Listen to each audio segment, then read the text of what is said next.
Born to be king, loved by his people, admired around the world, Edward VIII shook the world's oldest monarchy to its very foundations, and all for love. Edward's passion for a married woman had forced him to choose between personal happiness and duty to his country. His choice would estrange him from his family and send him into exile for the rest of his life.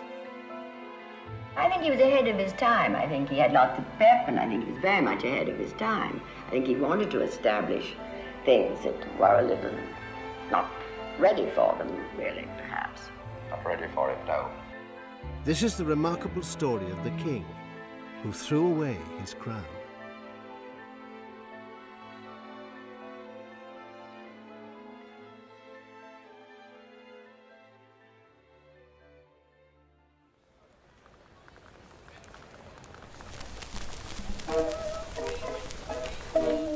By the closing years of the 19th century, Great Britain had become the most powerful nation in the world. And the symbol of its greatness, Queen Victoria, was celebrating the Diamond Jubilee of her reign.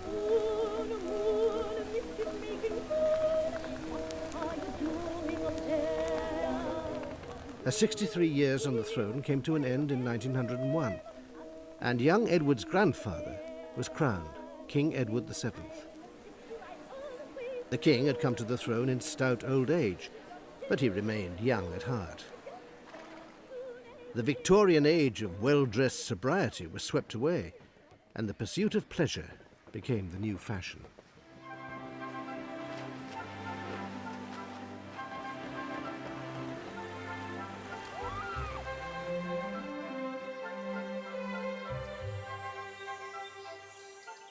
Edward grew up with his family on the king's country estate, Sandringham. His parents, Prince George and Princess Mary, had been married in the last decade of the Victorian age and had remained true to its values: tradition, duty, and loyalty. Their marriage was an arranged one, which, to their joy, had blossomed into real love. Like Queen Victoria, she produced royal children in regular succession. After Edward, there was Bertie, Henry, Mary, George, and the baby John. Edward and his siblings were loved and spoilt by their grandfather, the king, who was always happiest at Sandringham, hosting shooting parties and spending time with friends and family. The king prolonged the fun by setting the clocks forward half an hour to make the most of the daylight. He called it Sandringham time. At the age of 12, Edward left the comforts of home and family for the naval school at Osborne on the Isle of Wight. And in 1909 he graduated to the Royal Naval College of Dartmouth. He was aware that he was following a long royal tradition. His father, now the heir to the throne, and his grandfather, the king, had both served at sea. Away from home, the diminutive prince struggled with his exams and was mocked for his royal blood, but won respect from fellow cadets for refusing offers of privilege. In 1910, the grandfather he adored died after just 9 years on the throne.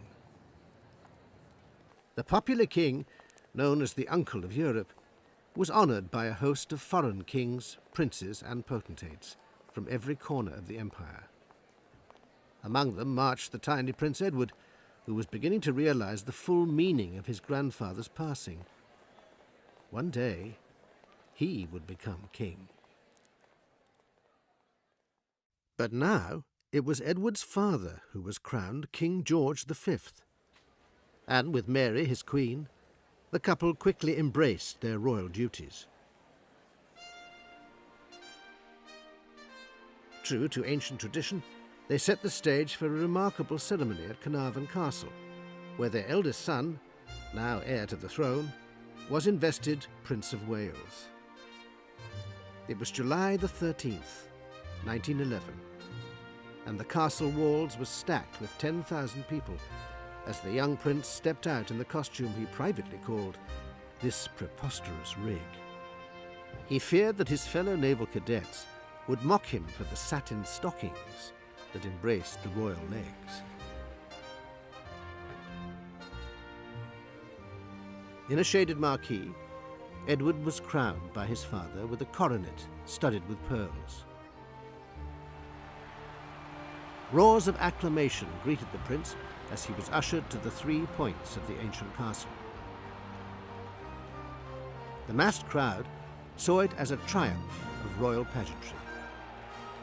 For the prince, it was a trial of nerve that left him feeling unsettled.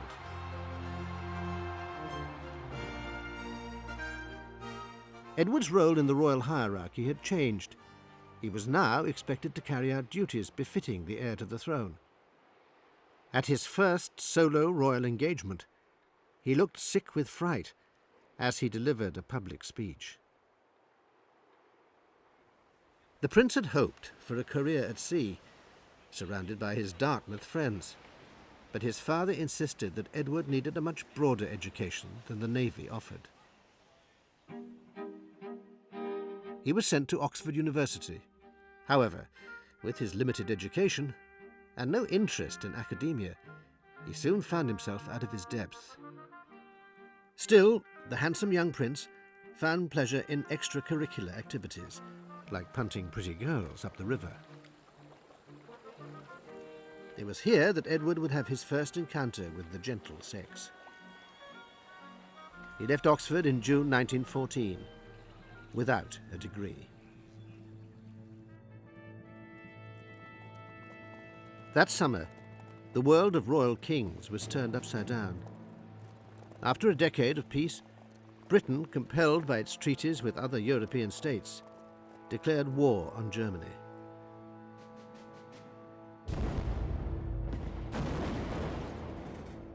Thousands of young men rushed to enlist, their hearts full of passion for the glory of war. A war they all thought would be over by Christmas. Edward had taken a commission in the Grenadier Guards and was eager to see action. But just a week before his battalion sailed, his father, the king, told him he was not sailing with it. 2 months later, he was finally allowed to join British troops in France, but was not allowed to see action. As George's heir, his responsibility was to stay alive. However, his visits to the front lines did wonders for morale. The prince's relaxed manner was welcomed in the trenches. But for Edward, it wasn't enough. He wanted to win his spurs as a warrior prince, not a Prince Charming. He envied his younger brother Bertie, who was serving on the cruiser Cumberland and saw spectacular action in the Battle of Jutland. On the 31st of May 1916, the two fleets met in the historic Battle of Jutland. Here the British battleships are firing salvos. The young Duke went through this battle in the A turret of the Collingwood. Within the armour-plated depths of such a turret as this, the young Duke and some 40 companions operated the complicated mechanism of modern fire control. Bertie commanded his gun crew with distinction and was mentioned in dispatches. Queen Mary wrote letters to both sons, praising Bertie and consoling Edward, who, confined to a safe job behind lines, was feeling increasingly disillusioned. But Edward would be exposed to the horrors of the Great War. The terrible slaughter he saw firsthand on an early morning visit to the battlefields of the Somme affected him deeply. 60,000 British soldiers slain in one day. The war had alarming repercussions for the king, too. In London, German-owned shops were attacked and anti-German feeling was running high. George realized that the royal family's name of Saxe-Coburg-Gotha, with its clearly German origin, would have to go. The House of Windsor was born. In the dying days of 1918, Germany finally surrendered. Crowds surged through the streets of London towards the welcoming gates of Buckingham Palace. The end of the war that had scarred so many lives brought a rapturous outpouring of joy.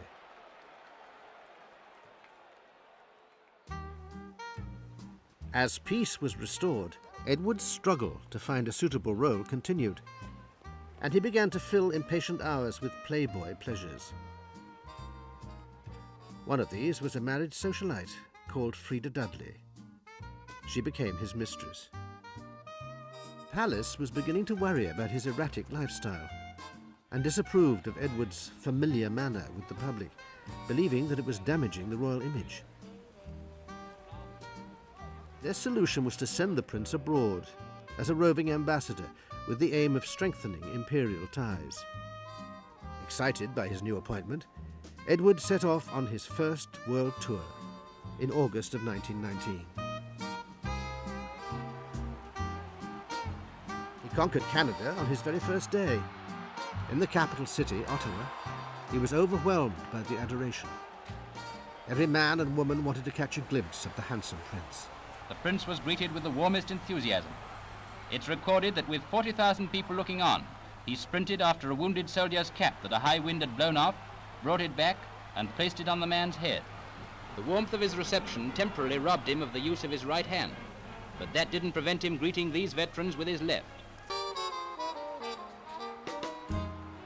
At every stop on his tour, he was hailed as the perfect model of a modern prince. And that rare thing, a royal ambassador with a common touch. He was delighted to find Indian chiefs waiting for him at the Rocky Mountains. They crowned him Chief Morning Star. Next stop, New York. It was love at first sight. Edward welcomed the relaxed attitude New Yorkers had for his royal status. Between royal commitments, he explored the city's bars and nightclubs, and everywhere he went, he was treated like a film star. The royal tour reached faraway New Zealand, where a Maori tribe entertained him. In Australia, he was saluted by a huge replica of his own Prince of Wales emblem. On the way home, he stopped off at the Pacific island of Hawaii, and having been presented with his own board, Edward became the first royal to surf. His exploits created a tabloid splash back home. The monarchy were riding the wave of his popularity. He'd become the people's prince.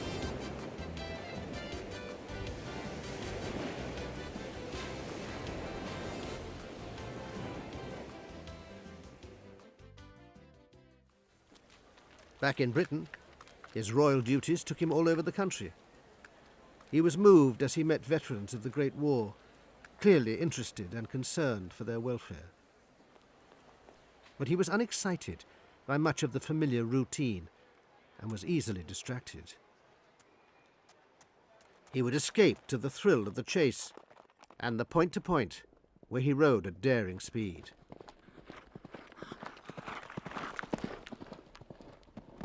But a heavy fall at one event left him with a damaged right arm.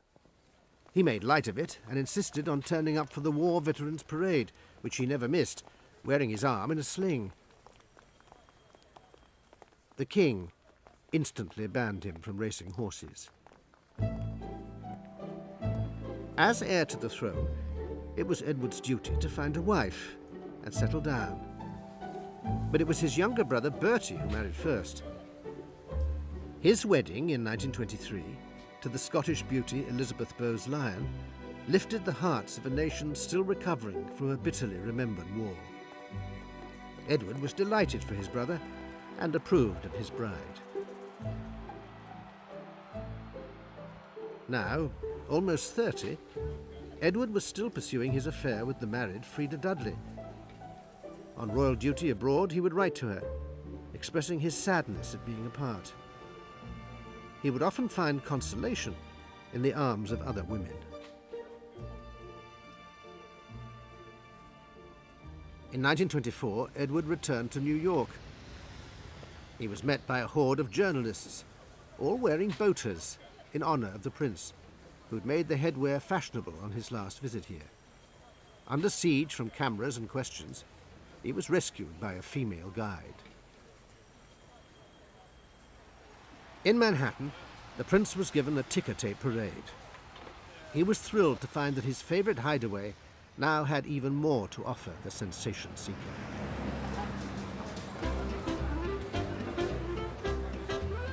It was the time of Prohibition, and in New York alone, there were over 30,000 speakeasy clubs. For anyone looking for a good time, this was the place to be. The joint was jumping.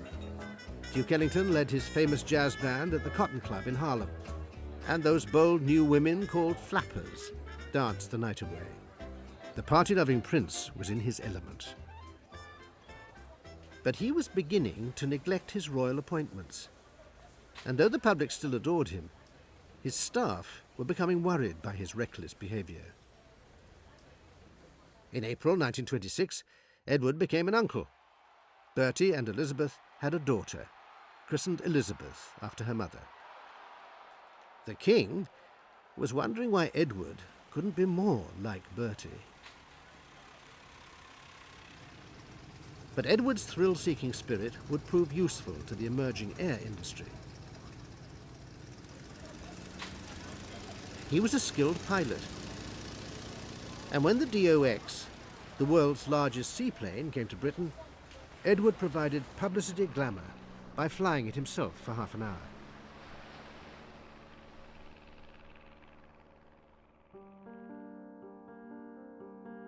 In 1928, Edward's father, the king, contracted a life-threatening lung infection. Edward received the news while on a trade mission to Sierra Leone. He was reluctant to leave, as he was enjoying a romantic affair with a colonial officer's wife.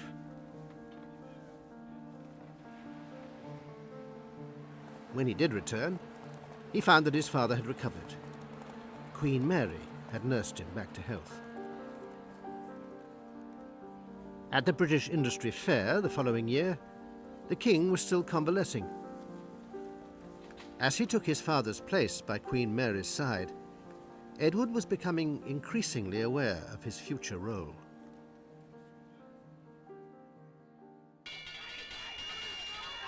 Meanwhile, across the Atlantic, the wealth and excess of the Roaring Twenties had proved unsustainable as the stock market crashed and threw America into an economic depression.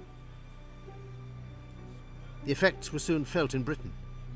Industrial strife, unemployment and poverty sapped the nation's spirit. Edward travelled to South Wales to show his support for out-of-work miners, but he was beginning to appear out of touch. Speaking to one labourer, he asked if his children had a nanny.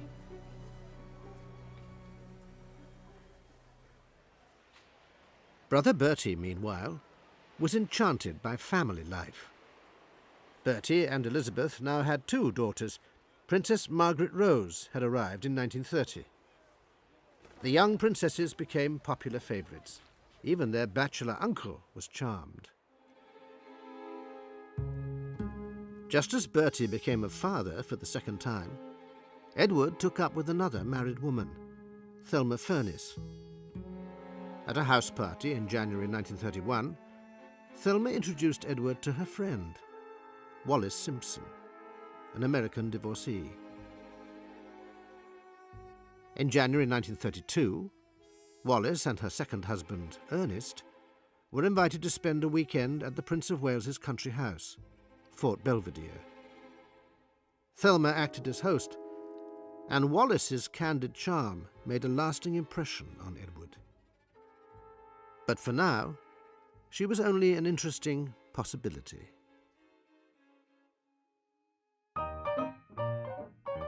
Edward's royal duties diverted him to Buenos Aires, Argentina. This time, accompanied by his younger brother George, a prince whose pursuit of pleasure was another concern for the palace. The pair were there as joint ambassadors for British commerce, but were mostly remembered for their endorsement of Argentinian nightlife. The terrible twins, as the tabloids were calling them, were sent on another trade mission to Sweden. Although this trip was more sedate than their recent visit to South America, the media was soon filled with speculation about the prince's relationship with their guide, Sweden's Princess Ingrid. And now watch the Prince of Wales. There, I wonder what he's telling his brother. I think it must have been that he was to go back with the princess. George would settle down, but not with Ingrid. In 1934, he married Princess Marina of Greece. Edward was best man. The king would have been pleased that one of his wayward sons was falling in line. Edward, meanwhile, was spending more and more time with Wallis Simpson. He was fascinated by her casually direct manner. She was witty and confident, and deferred to no one, not even a future king. Observers noted that he had become enthralled. Edward's pursuit of yet another married woman infuriated King George. After 25 years of rule, leading what he thought was a straight and proper course, he felt let down by his eldest son.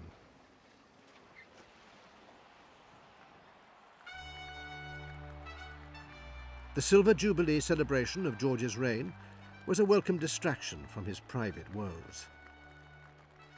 He and Mary were profoundly touched by the reception they received. Words cannot express my thoughts and feelings. I can only say to you, my very dear people, that the Queen and I thank you from the depth of our hearts for all the loyalty and, may I say, the love with which this day and always you have surrounded us. Edward was obliged to play a minor role in the festivity. I want to say a word about King George's Jubilee Trust. It is not an appeal for charity, but a tribute to the King. This Jubilee Trust will be able to extend the work of the existing voluntary youth organizations of this country. With the approval of the King and Queen, I have established this trust. The Jubilee cemented the king's popularity. But looking beyond his own reign, he was worrying about the future. Edward added to the king's anxiety as he took his twice-married companion on a very public ski trip to Austria. Only weeks after Edward's display in the Austrian Alps, the king's health was failing him again. This is London. Following bulletin was issued at 9:25. The King's life is moving peacefully towards its close. King George V drew his last breath on January the 21st, 1936. He died at Sandringham, the country home he'd loved so much. The following day, Edward was proclaimed king. Edward, Albert, Christian, George, Andrew, Patrick, David is now, by the death of our late sovereign of happy memory, become our only lawful Edward VIII. The crown, with all its weight of responsibility, was now Edward's to bear. On a cold, sunny January day, the body of His late Majesty King George V starts on its last journey from Sandringham. Behind the coffin walks His Majesty the King, their Royal Highnesses the Duke of York, the Duke of Gloucester, the Duke of Kent and Lord Harwood. In the first carriage is the sorrowing figure of Her Majesty the Queen. The Prime Minister, Stanley Baldwin, offered his support to the new king.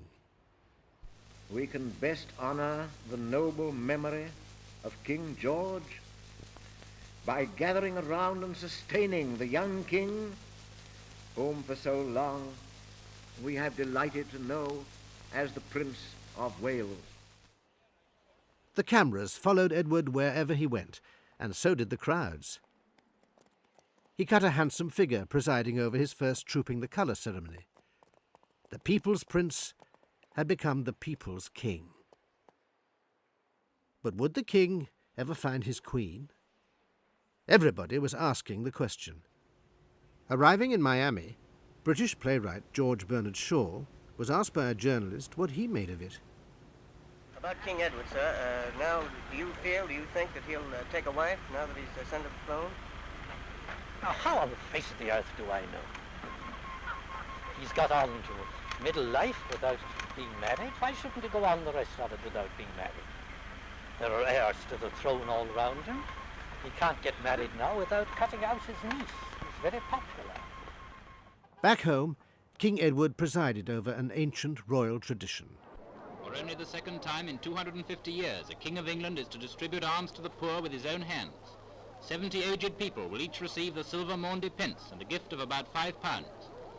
Actually, only 42 people should have benefited this year, one for every year of the King's age. But His Majesty has commanded that the gifts shall be made as if his father were still alive. So 38 extra people will be grateful for His Majesty's generosity. But in truth, Edward had little interest in the affairs of state. He was becoming increasingly obsessed with Wallis, ignoring royal etiquette as he invited her to accompany him to the races. Edward was setting new rules for royal behavior. In the summer of 1936, he took Wallis on a Mediterranean holiday. Rumours that the king was conducting an affair with a married American were soon spreading from Mayfair salons to country mansions. The monarchy had become the subject of gossip and speculation. Prime Minister Baldwin and British press barons had conspired to keep the king's affair out of the newspapers. But the American press had a field day. Today, the American press is filled with rumors of royal romance, of the possibility of King Edward marrying Mrs. Wallis Simpson, the former Baltimore belle. Yesterday, as a girl, she lived in Maryland in this quiet and humble Baltimore home. Tomorrow, she may dwell in Buckingham Palace. King Edward and Mrs. Simpson have been pictured together on many occasions, and in this topsy-turvy world, it may be time for an American woman to marry a British king. When Wallis filed for a divorce in October 1936, the prospect of an American queen seemed like a real possibility. And just a month later, the king sent for Prime Minister Baldwin and expressed his desire to marry Mrs. Simpson. Baldwin advised the king to reconsider, reminding him that the Church of England could not sanction the marriage of a divorced woman. That same evening, Edward consulted his mother, Queen Mary. She had no sympathy for his predicament and implored him to put public duty before private happiness. As Prime Minister Baldwin insisted that marriage would be impossible, the king requested that the Empire be consulted on the issue. Edward was proposing a morganatic marriage, an arrangement whereby, should he wed Wallis, she would not become his queen. All 5 dominions rejected the proposal. Edward travelled to Wales, where the plight of the poor moved him to declare that something must be done. The public, due to the press blackout, was still unaware of Wallis and Edward's intentions. Then, on December the 2nd, the British press finally broke their silence, and the whole country discovered that their king wanted to marry a twice-divorced American. Edward was convinced the British public would support him, and he asked the government to hold a referendum in which the people would decide. Baldwin refused his request. Over the next few days, the tension was cranked up as the nation split into 2 camps. those who wanted the king to marry his sweetheart, and those against. Our church must oppose the remarriage of divorced persons. We hope that His Majesty will be willing to make a great personal sacrifice for the sake of the people he has been called to lead. Now that Wallis's relationship with the king was public knowledge, she fled to the south of France to escape the relentless press attention. But journalists hunted her down. From her French hideaway, Wallis released a statement indicating her willingness to step aside, allowing Edward to fulfill his role as king. Back in London, anxious crowds gathered outside the palace. Edward had to make his choice: the throne or Wallis. On December the 11th, 1936, came the broadcast that would stun the world. You all know the reasons which have impelled me to renounce the throne. But I want you to understand that in making up my mind, I did not forget the country or the empire. But you must believe me when I tell you that I have found it impossible to carry the heavy burden of responsibility and to discharge my duties as king as I would wish to do without the help and support of the woman I love. And now we all have a new king. I wish him and you, his people, happiness and prosperity with all my heart. God bless you all. God save the king.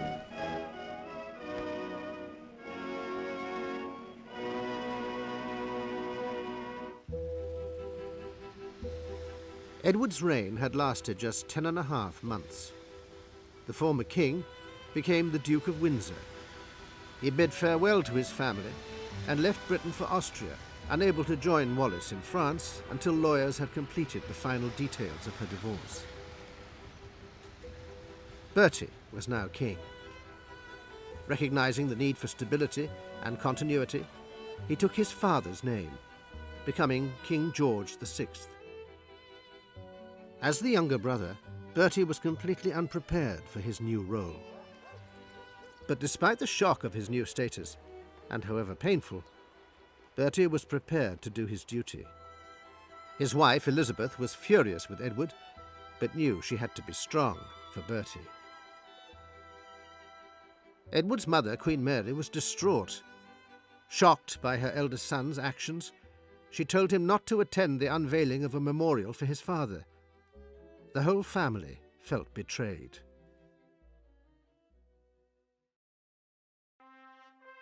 On May the 12th, 1937, the date that had been set aside for Edward's coronation, Bertie was crowned king and Elizabeth his queen. Once again our royal family stands on the world's most famous balcony, and we join with the empire in crying, "God save our king and queen." Edward, now reunited with Wallis in France, listened to the coronation service on the radio. Wallis's divorce had been finalized, and the couple were planning their wedding. On June the 3rd, the world's press gathered outside the Château de Condé in the south of France on Edward and Wallis's special day. The wedding rivaled Bertie's coronation as the media event of the year, and dozens of journalists had set up outside the old Renaissance castle. Because Wallis was divorced, the Church of England had not sanctified the marriage, but a renegade vicar, Robert Jardine, had agreed to wed the couple. He explained why. I think it's a scandalous state of affairs, that he who was King of England and head of the Church should be denied the privileges of the Church when he wished them. The ceremony was simple, with few witnesses. Only 16 friends attended. No one from the royal family came, not even Edward's mother. Their wedding day was marred for Edward by the news that the palace had denied Wallis the title of Her Royal Highness. But on this day, his resentment would be put on hold. As the new Duke and Duchess of Windsor set off into an uncertain future, a local villager toasted their union.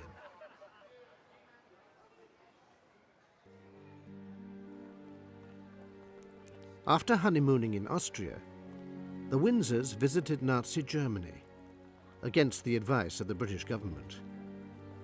They met with Adolf Hitler, and Edward expressed his admiration for the way the Führer had turned Germany's fortunes around. He was unaware that his visit would be used as Nazi propaganda. He wasn't alone. Neville Chamberlain, Britain's Prime Minister, was also fooled. I had another talk with the German Chancellor, Herr Hitler. And here is the paper which bears his name upon it as well as mine. Many people, and Edward among them, believed that peace would prevail. And in the summer of 1939, he and Wallis continued to follow their now familiar trail to the luxury resorts on the French Riviera.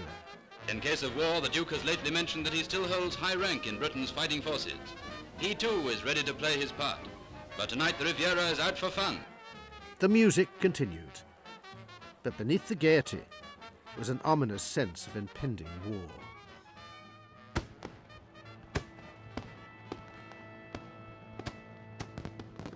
On September the 1st, 1939, Hitler's armies invaded Poland, and Britain and her allies had no choice but to declare war with Germany again.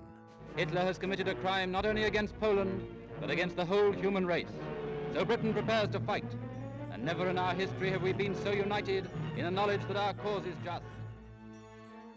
Edward joined the British Expeditionary Force as a Major General, but he was no more than a liaison officer. He wished to visit British troops to help boost morale, as he had done in the First World War, but again was not allowed close to the action. British efforts to turn the German tide in France came to grief.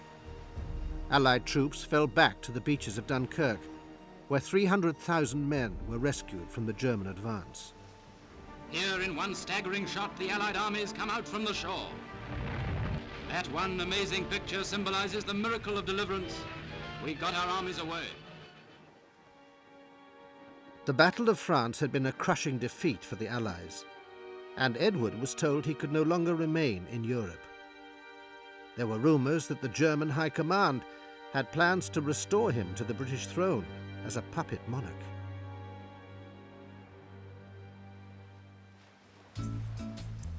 On July the 4th, 1940, Edward was appointed Governor of the Bahamas.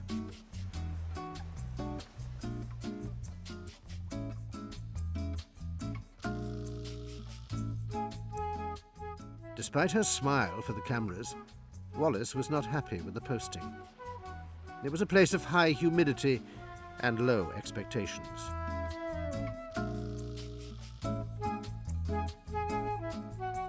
Edward, too, seemed less than enchanted as he answered a question about his future. To the question, do you think it in keeping with the purposes of your appointment to be referred to as Goodwill Ambassador to the Western Hemisphere, His Royal Highness replies, while Great Britain has employed me in this role in the past, I very much doubt that the British government has it in mind at the present that my official activities should extend beyond the confines of the Bahama Islands.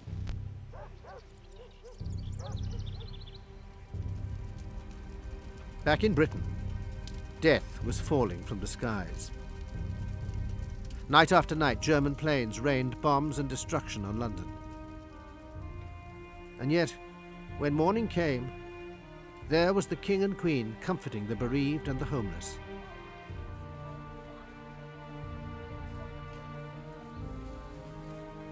When the palace was bombed, Bertie and Elizabeth raised morale by refusing to leave London.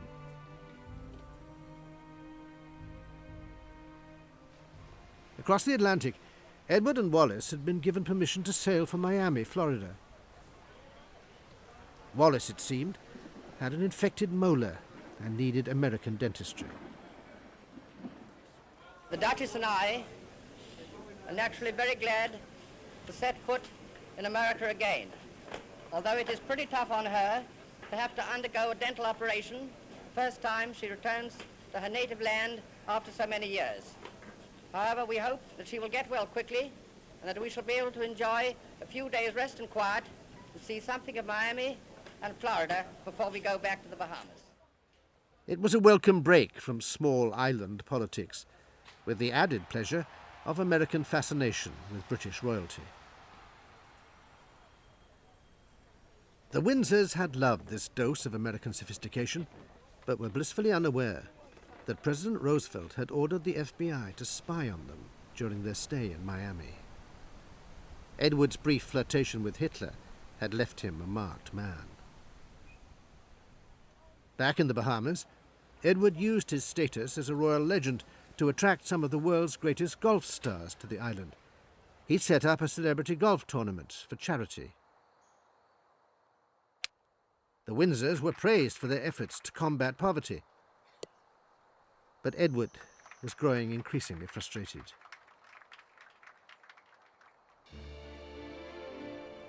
News reached him that the war leader, Winston Churchill, was travelling to the US to rally American support in the war.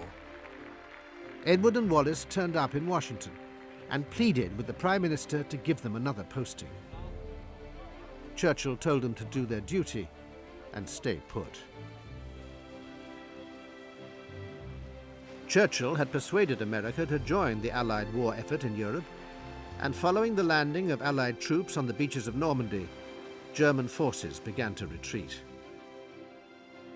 On May the 2nd, 1945, Berlin fell. When they reached France, they discovered that they'd not been forgotten, as journalists and fans of the royal couple greeted them. The romantic French admired a man who'd given up everything for love. The Windsors would need to adjust to post-war life. Edward's tour of duty in the Bahamas might have felt trivial, but now, for the first time in his life, he was without an official role. Two thoughts preyed on his mind: to find himself a job and to secure his wife's recognition by the royal family.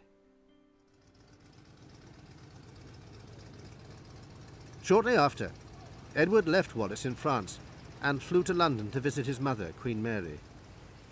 He hadn't seen her for almost a decade.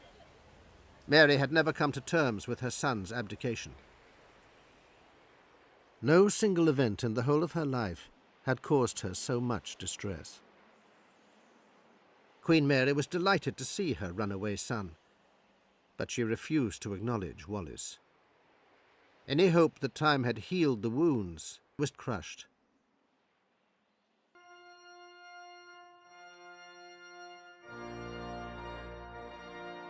In 1947, Edward's hopes were crushed again when he and Wallis did not receive an invitation to his niece, Princess Elizabeth's wedding. Elizabeth was heir to the throne, and the royal household made it clear that the sacred ceremony of her marriage was no place for an ex-king with a twice-divorced wife.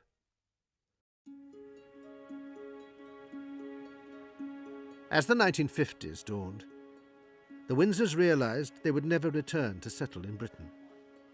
France had become their home. They traveled widely in Europe and continued to draw crowds and cameras, but the crowds were smaller now. On February the 6th, 1952, tragic news hit Britain. The 56-year-old King George VI had died in his sleep at Sandringham. Edward returned to Britain to mourn his brother. His grief was real, but his heart was in turmoil.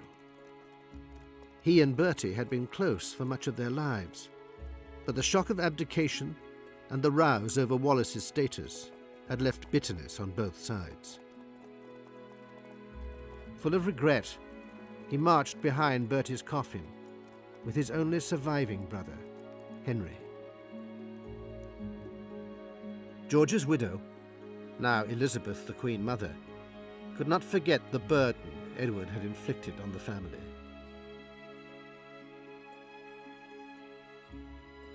A year later, Edward heard that his mother was dying.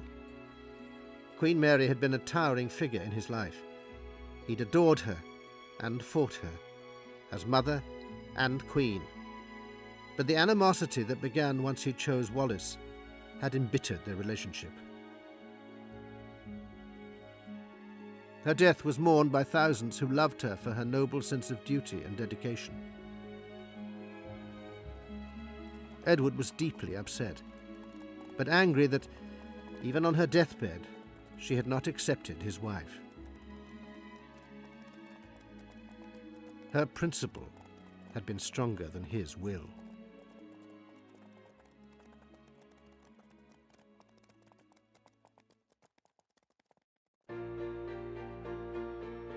Three months later, on June the 2nd, the 26-year-old Elizabeth was crowned Queen Elizabeth II. The Windsors watched the ceremony on television from their home in Paris. Edward, anticipating that he would not be invited, announced that he would not be attending. He claimed that no ex-king should turn up at another monarch's coronation.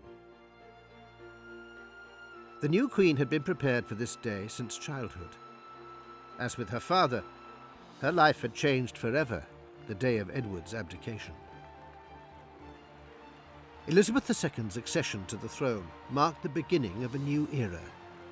For Edward and Wallis, her coronation offered fresh hope.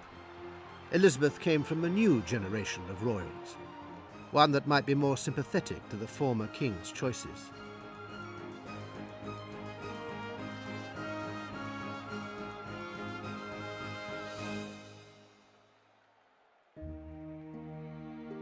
The bitterness of those who'd felt betrayed by a flawed king seemed to have diminished with the passing years.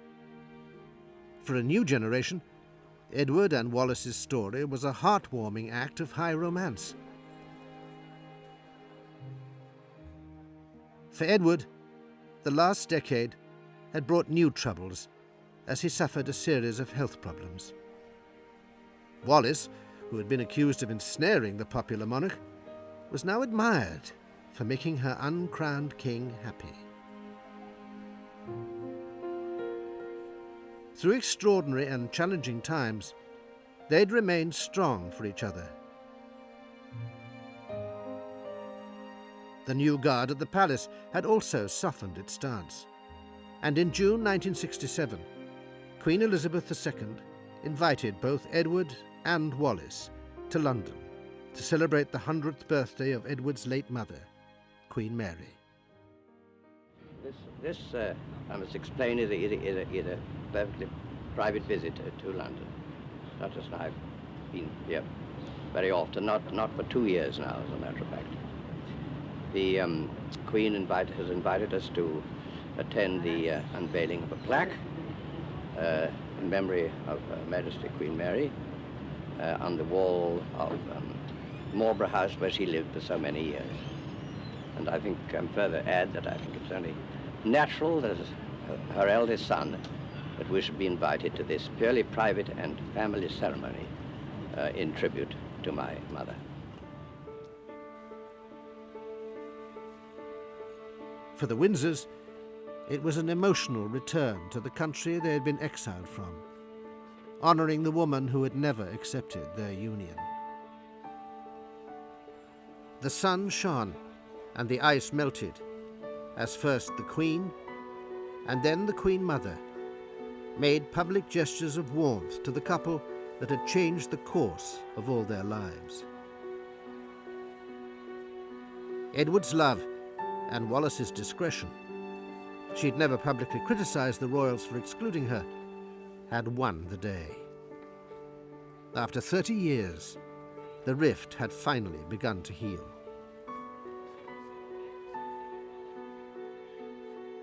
In January 1970, the Windsors were interviewed together for the last time.